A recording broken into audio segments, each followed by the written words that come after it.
মাসিকের ধর্মের সময় কোন কোন কার্যকলাপ থেকে বিরত থাকা উচিত? বন্ধুরা, একবার মা লক্ষ্মী এবং ভগবান বিষ্ণু শীর্ষ সাগরে শঙ্খনাগের শয্যায় বিশ্রাম নিচ্ছিলেন। সেই সময় মা লক্ষ্মীর মনে একটি প্রশ্ন উদয় হয়। তিনি ভগবান বিষ্ণুকে বললেন, হে প্রভু, আমার মনে একটি গভীর প্রশ্ন এসেছে, যার উত্তর কেবলমাত্র আপনিই দিতে পারবেন। ভগবান বিষ্ণু স্নেহভরে বললেন, হে প্রিয়া, তুমি নির্ভয়ে তোমার প্রশ্ন জিজ্ঞাসা করো, আমি অবশ্যই তার সমাধান দেব। মা লক্ষ্মী বললেন, হে প্রভু, নারীদের মাসিক ধর্ম কেন হয়? এটি কোন অভিশাপের ফল? এবং এই সময়ে কোন কাজগুলো করলে একজন নারী পাপের ভাগী হন না? ভগবান বিষ্ণু গভীর ধ্যানমগ্ন হয়ে বললেন, হে দেবী, তোমার প্রশ্ন মানবজাতির জন্য অত্যন্ত গুরুত্বপূর্ণ। এর উত্তর প্রাচীন কাহিনীর মধ্যে লুকিয়ে আছে, যা দেবশর্মা মুনি একসময় বলেছিলেন। এই মহান কাহিনীটি শ্রবণমাত্র সকল পাপের নাশ হয়। যে স্বামী স্ত্রী এই পবিত্র কাহিনী মনোযোগ সহকারে শ্রবণ করেন, তারা সর্বদা সৌভাগ্যের অধিকারী হন। তাই হে দেবী, তুমি এই কাহিনী গভীর মনোযোগ দিয়ে শুনো। মা লক্ষ্মী কৌতূহলী হয়ে বললেন, হে নাথ, কে ছিলেন এই দেবশর্মা?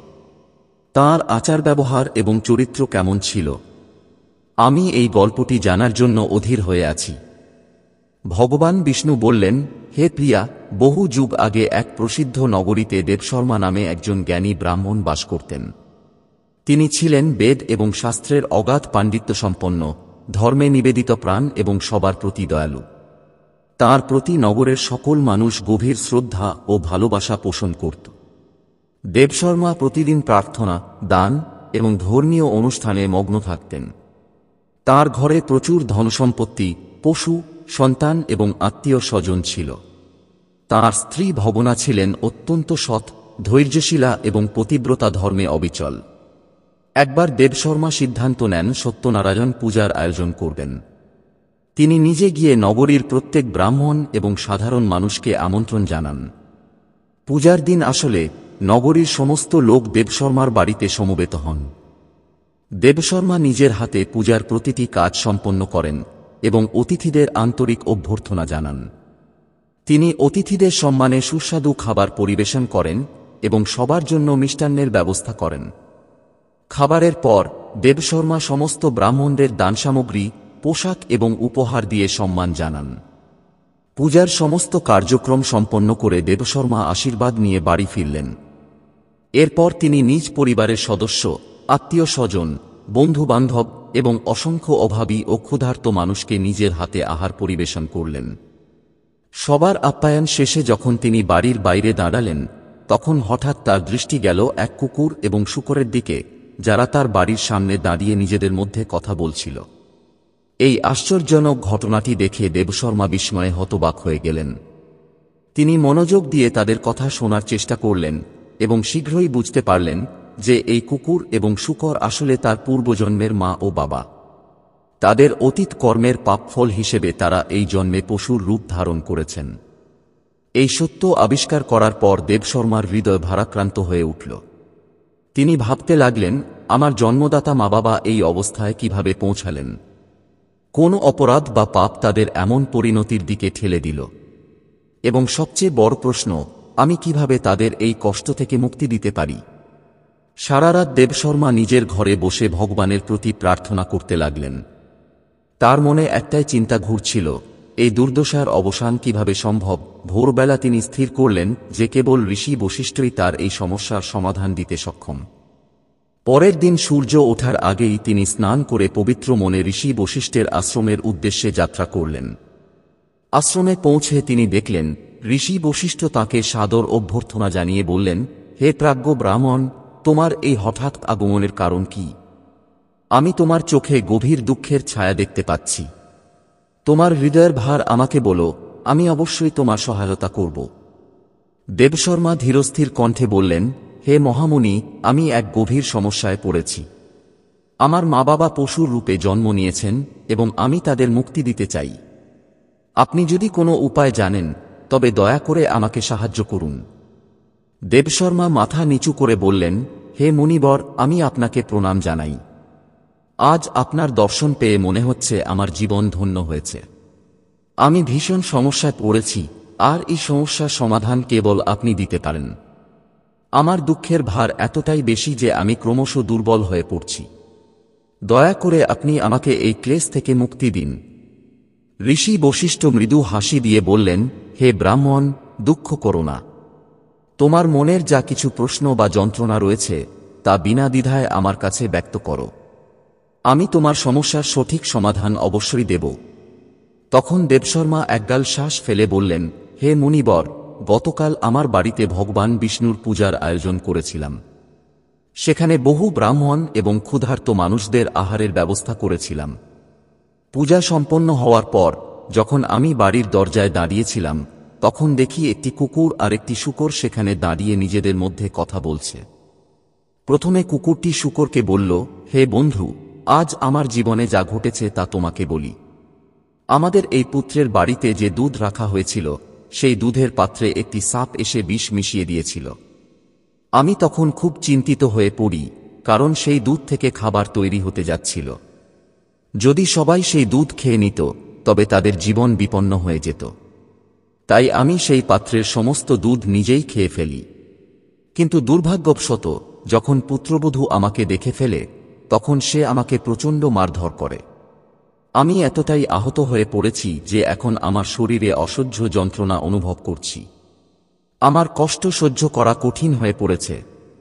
কুকুরের দুঃখের কথা শুনে শূকর ভারাক্রান্ত মনে উত্তর দিল, হে প্রিয়, আমি তোমার কষ্ট শুনে খুব দুঃখিত। এখন তোমাকে আমার যন্ত্রণার কথাও বলি। পূর্বজন্মে আমি এই ব্রাহ্মণের পিতা ছিলাম। আজ সে বহু মানুষকে আহার পরিবেশন করেছে, কিন্তু আমাকে একমুঠো খাবার তো দূরের কথা, সামান্য জল পর্যন্ত দেয়নি। দেবশর্মা চোখের জলে ঋষি বশিষ্ঠকে বলেন, হে মহাশয়, আজ আমি যে দৃশ্য দেখেছি তা আমাকে চিরকাল ভোলার মতো নয়। আমার নিজের মাতাপিতা, যাদের আমি শ্রদ্ধা করি, তাদের আমি কুকুর এবং ষাঁড়ের রূপে দেখতে পেলাম। তাদের কথা শুনে আমার হৃদয় বিদীর্ণ হয়ে গেল। সারারাত আমার দেহে এক অদ্ভুত অনুভূতি জেগে উঠেছিল। আমি কখনো কোনো পাপ বা অন্যায় করিনি, তবে কেন আমার মাতাপিতার এমন কষ্ট হয়েছে? কেন তারা এমন দশায় পতিত হলেন? এই প্রশ্নের উত্তর খুঁজতে আজ আমি আপনার কাছে এসেছি। ঋষি বশিষ্ঠ এক গভীর নিঃশ্বাস নিয়ে দেবশর্মার দিকে তাকিয়ে বলেন, হে ব্রাহ্মণ, তুমি যে এত দুঃখিত তা আমি বুঝতে পারছি। তবে তোমার মাতাপিতার এই দুর্দশার এক গভীর কারণ রয়েছে। শোনো, তোমার পিতার পূর্বজন্মে একটি মারাত্মক অপরাধ ঘটেছিল, আর সে কারণেই আজ তাদের এ অবস্থার মুখোমুখি হতে হয়েছে। দেবশর্মা অস্থিরভাবে প্রশ্ন করেন, হে মহামুনি, দয়া করে আমাকে জানিয়ে দিন সেই পাপটি কি ছিল? কেন তাদের এরকম অবস্থা হল? ঋষি বশিষ্ঠ চোখ বন্ধ করে গভীরভাবে চিন্তা করতে শুরু করেন। এক মুহূর্ত পর তিনি মুখ খুলে বলেন, তোমার পিতা, যিনি বর্তমানে ষাঁড় রূপে জন্ম নিয়েছেন, পূর্বজন্মে কুণ্ডা নগরে এক সচ্চিদানন্দ ব্রাহ্মণ ছিলেন। একদিন একাদশী ব্রত পালন করার সময় সে খাদ্য গ্রহণ করেছিল এবং কোন দান বা ধর্মীয় কার্যকলাপ করেনি। এর ফলস্বরূপ তার পূর্বপুরুষদের শ্রাদ্ধ অসম্পূর্ণ ছিল। সে একটি মহাপাপের শিকার হয়েছিল। ঋষি বশিষ্ঠ আরও কিছুক্ষণ ভাবনা করে বলেন, তোমার মাতা, যে কুকুরের রূপে জন্মগ্রহণ করেছে, পূর্বজন্মে রজস্বলা অবস্থায় ছিল এবং সে সেই সময়ে রান্না করছিল। সে শুদ্ধতা ও ধর্মাচরণ থেকে দূরে গিয়েছিল।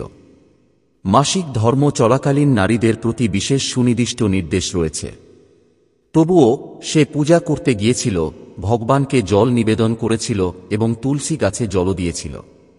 কিন্তু এটা তাকে মহাপাপের দিকে ঠেলে দেয়। মাসিক ধর্ম চলাকালীন নারীরা 3 দিনের জন্য অপবিত্র হয়ে থাকে। এ সময় তাদের পূজা অর্চনা করা উচিত নয়, এমনকি 3 দিন তাদের চুল ধোয়া উচিত নয়। এর ফলে স্বামীর আজু কমে যায়। তখন দেবশর্মা বলেন, হে মহামুনি, আমি কখনো পাপের কাজ করিনি, তাহলে কেন আমার মা বাবাকে এই কঠিন দুঃখ ভোগ করতে হচ্ছে? কেন তারা এমন শাস্তি পেয়েছেন? ঋষি বশিষ্ঠ ধ্যানে বসে গভীর চিন্তায় মগ্ন হন এবং কিছু সময় পর দেবশর্মার পিতামাতার পূর্বজন্মের পাপের কারণ খুঁজে বের করেন। তিনি বলেন, হে ব্রাহ্মণ, তোমার পিতামাতা এক অতি কঠিন পাপ করেছেন। তাদের পাপের কারণে আজ তারা এমন শাস্তি ভোগ করছেন। তোমার পিতা, ঋষি বশিষ্ঠ বললেন, একসময় একজন শ্রদ্ধেয় ব্রাহ্মণ ছিলেন, কিন্তু একবার তিনি একাদশী ব্রত পালন করেছিলেন কিন্তু সেই দিন কোনো দান বা ধর্মকর্ম করেননি। তিনি মাসিক ধর্মের সময় তোমার মায়ের সঙ্গে শারীরিক সম্পর্ক করেছিলেন, যা একটি বড় পাপ। আর তাতে তোমার মা তার ধর্মে মগ্ন থাকা সত্ত্বেও কিছু পাপ করেছেন। মাসিক চলাকালীন অবস্থায় ঋষি বশিষ্ঠ বলেন, নারীর শরীর থেকে পবিত্রতা ক্ষতিগ্রস্ত হয় এবং এই সময়ে ধর্মকর্ম বা গাছপালার স্পর্শ করা নিষিদ্ধ। শারীরিক সম্পর্ক নিষিদ্ধ, এবং যে পুরুষ রজস্ভোলা নারীর সঙ্গে সম্পর্ক স্থাপন করে সে ব্রহ্ম হত্যার পাপের ভাগী হয়। দেবশর্মা প্রশ্ন করলেন, তাহলে আমি কি করতে পারি তাদের মুক্তির জন্য? ঋষি বশিষ্ঠ গভীর ধ্যান করে বললেন, হে ব্রাহ্মণ, তোমার পিতামাতার মুক্তির জন্য তুমি তোমার পিতামাতার জন্য যে কোনো দিনে শ্রাদ্ধ ও তর্পণ করো, দান ও ধর্মকর্ম করো। বিশেষ করে গোমাতার সেবা করো এবং তাকে মিষ্টান্ন খাওয়াও। এরপর তুমি ভগবানের কাছে তাদের মুক্তির জন্য আন্তরিকভাবে প্রার্থনা করো। দেবশর্মা ঋষি বশিষ্ঠের নির্দেশ অনুসরণ করে পিতামাতার জন্য পবিত্র শ্রাদ্ধ এবং তর্পণ করেছিলেন। গোমাতার সেবা করার পাশাপাশি ভগবানের কাছে প্রার্থনা করে তিনি তাদের সমস্ত পাপ থেকে মুক্তি লাভ করালেন। এরপর ভগবান বিষ্ণু মা লক্ষ্মীর দিকে নজর মেলে বললেন, হে দেবী, আমি তোমাকে রজস্ফোলা নারীদের নিষিদ্ধ কাজগুলো জানিয়েছি। এখন আমি তোমাকে ব্যাখ্যা করছি কেন নারীদের মাসিক ধর্মের মধ্য দিয়ে যেতে হয়। প্রাচীন সত্যযুগে এক কাল নামে এক দানবের অস্তিত্ব ছিল, যার মেজাজ ছিল অত্যন্ত উত্তপ্ত এবং যুদ্ধপ্রিয়। সে সর্বদা যুদ্ধের জন্য প্রস্তুত থাকত। একদিন সমস্ত দানবেরা বেত্রাসুরের নেতৃত্বে স্বর্গলোকে আক্রমণ করেছিল। তাদের কাছে এমন এক ভয়ঙ্কর অস্ত্র ছিল যা দেবতাদের পক্ষেও প্রতিরোধ করা সম্ভব ছিল না। তাই দেবতারা ভীত হয়ে ভগবান ব্রহ্মার কাছে আশ্রয় নেন। তখন ব্রহ্মাদেব ইন্দ্রকে বলেন, হে ইন্দ্র, তুমি অবিলম্বে মহর্ষি দধীচির কাছে যাও। তিনি তার হাত থেকে একটি শক্তিশালী অস্ত্র প্রদান করবেন। অনেক দিন আগের কথা, স্বর্গলোকে এক ভয়ানক যুদ্ধ শুরু হয়েছিল। দেবতা এবং দানবরা একে অপরের বিরুদ্ধে লড়াই করছিল, তবে দানবরা ছিল অত্যন্ত শক্তিশালী এবং তাদের হাতে ছিল এমন সব অসাধারণ অস্ত্র যা দেবতাদের কাছে ছিল অজানা। দেবতাদের মধ্যে অগ্নিদেব নিজের তাপের আঘাতে দানবদের শরীর পুড়িয়ে দিতে থাকেন। বরুণদেব তখন জল বর্ষণ করে দানবদের ডুবিয়ে দিতে শুরু করেন, যা তাদের মধ্যে আতঙ্ক ছড়িয়ে দেয়। এই যুদ্ধ চলতে থাকে এবং অবশেষে দেবরাজ ইন্দ্র ও দানবরাজ বেত্রাসুর মুখোমুখি হন। ইন্দ্রদেব তাঁর ঐতিহাসিক বজ্রের সাহায্যে বেত্রাসুরকে পরাস্ত করেন। বেত্রাসুরের মৃত্যু হলে তার শরীর থেকে একটি অদৃশ্য ভয়ানক পাপ বেরিয়ে আসে, যা ইন্দ্রের শরীরে প্রবাহিত হয়ে যায়। এই পাপটি ছিল ব্রহ্মহত্যার পাপ এবং ইন্দ্রের শরীর অবিলম্বে আক্রান্ত হয়। ইন্দ্র পাপের বোঝা অনুভব করে, এখন আপনি আমাকে এমন একটি উপযুক্ত স্থান দিন যেখানে আমি বাস করতে পারি। ব্রহ্মাদেব বললেন, হে ব্রহ্মহত্যা, আমি তোমাকে 4 ভাগে বিভক্ত করব। এতে তুমি তোমার স্থানে বিরাজ করবে এবং মানবজাতি সচেতন হবে। এরপর ব্রহ্মাদেব ব্রহ্মহত্যাকে 4 ভাগে বিভক্ত করলেন এবং নির্দেশ দিলেন। প্রথম ভাগ, তুমি অগ্নির মধ্যে অবস্থান করবে। যে ব্যক্তি যজ্ঞের অগ্নিকে শ্রদ্ধা করবে না এবং সঠিকভাবে আহুতি দেবে না, তার মধ্যে তুমি প্রবেশ করবে। অগ্নি পবিত্র এবং সৃষ্টির মূলস্তম্ভ। এর অবমাননা হলে তুমি তাকে শাস্তি দেবে। তোমার দ্বিতীয় অংশ থাকবে জলের মধ্যে। জল পৃথিবীর প্রাণ, এবং যদি কেউ তাকে অপবিত্র করে, যেমন জলে থুতু ফেলে, মলমূত্র ত্যাগ করে বা নদীতলকে নষ্ট করে, তুমি তার শরীরে প্রবেশ করবে। তৃতীয় ভাগ, তুমি গাছপালার মধ্যে থাকবে। যে ব্যক্তি অকারণে বৃক্ষকে ধ্বংস করবে বা প্রকৃতির সঙ্গে শত্রুতা করবে, সে তোমার পাপের শিকার হবে। গাছপালা পৃথিবীর প্রাণবায়ু বহন করে, তাদের প্রতি অপমান সহ্য করা হবে না। এরপর ব্রহ্মাদেব অপসরাদের ডেকে বললেন, হে অপসরাগণ, তোমরা আমার এই ব্রহ্মহত্যার 4র্থ ভাগ গ্রহণ করবে। অপসরারা বলল, হে প্রভু, আমরা আপনার আদেশ মানতে প্রস্তুত, কিন্তু এর জন্য আমাদের মুক্তির কোনো পথ কি আছে? ব্রহ্মাদেব উত্তর দিলেন, তোমাদের মুক্তির পথ একটাই। যে পুরুষ রজস্বলা নারীর সঙ্গে সম্পর্ক স্থাপন করবে, তার মধ্যে এই ব্রহ্মহত্যা প্রবেশ করবে। এভাবেই তোমরা এর প্রভাব থেকে মুক্ত হবে। ভগবান বিষ্ণু বললেন, হে দেবী, এই কারণেই নারীদের রজস্বলা হওয়ার সময় পবিত্র কাজ থেকে বিরত থাকার নির্দেশ দেওয়া হয়েছে। এই সময় যদি কোনো স্ত্রী পূজা করে বা স্বামীর সঙ্গে সম্পর্ক স্থাপন করে, তবে সেই পাপ তার ঘরকেই ধ্বংস করবে। মা লক্ষ্মী বললেন, হে প্রভু, আপনার দেওয়া এই জ্ঞান আজ আমাকে শিক্ষা দিল। আমি প্রতিজ্ঞা করছি যে নারী এই নিয়ম মানবে না, আমি তার আশীর্বাদ থেকে বিরত থাকব। বন্ধুরা, এই গল্পটি আমাদের শেখায় মাসিক ধর্মের সময় নারীদের কি কি কাজ থেকে বিরত থাকা উচিত। আপনারা কাহিনীটি কেমন লাগলো তা জানাতে ভুলবেন না। যদি ভালো লেগে থাকে তবে ভিডিওটি লাইক করুন এবং চ্যানেলটি সাবস্ক্রাইব করুন। কমেন্ট বক্সে শ্রদ্ধার সঙ্গে লিখুন, জয় মা লক্ষ্মী।